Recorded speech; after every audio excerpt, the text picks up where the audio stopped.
Hello friends, welcome to Testimony Tuesday.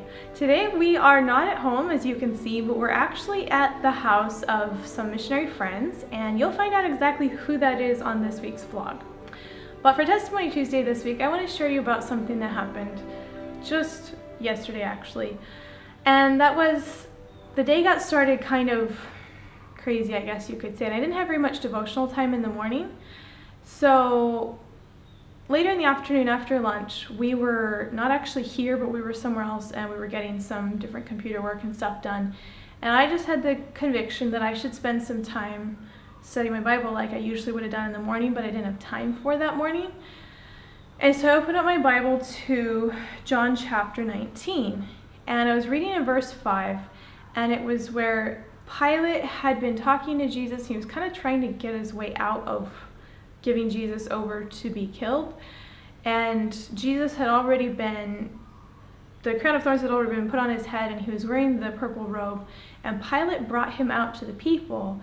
And this is the last phrase of the verse, and this is what I focused on, was Pilate said, "Behold the man."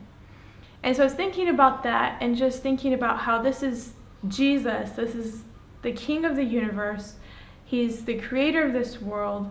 He's bruised, he's bleeding, he's being mocked, he's being falsely accused, being hated for doing what was good. And he still loves people, he's still bearing patiently with them. And it's just amazing to see his response through that whole experience up to the crucifixion. And I was just thinking about how Pilate had said, "Behold him." And that's not just glance at him, like that's like fix your eyes on him, focus on him. Look at who this person is and what he's like.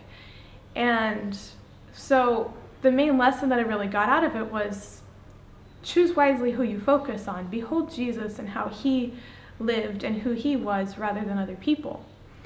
Well, then just shortly after that experience of having that devotional thought and really being blessed by it, we got back to the house here, and there's a lady that helps with some things around the house, and I'd specifically asked her before we left to not do a certain thing with some of our stuff. And we got back, and sure enough, she'd done it anyway. And for some reason, it really irritated me that she had done exactly what I'd told her not to do. And it was like, she's just not listening, da da da da. And my mind went down a very negative trail.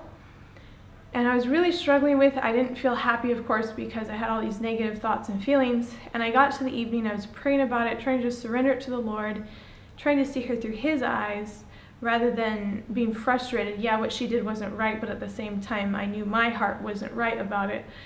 And that verse came right back to my mind, "Behold the man." And it's like, who was I focused on? I wasn't focused on Jesus. I was focused on this person who, come to think about it, she's got a lot going on in her life. There's a reason why she's struggling the way she is.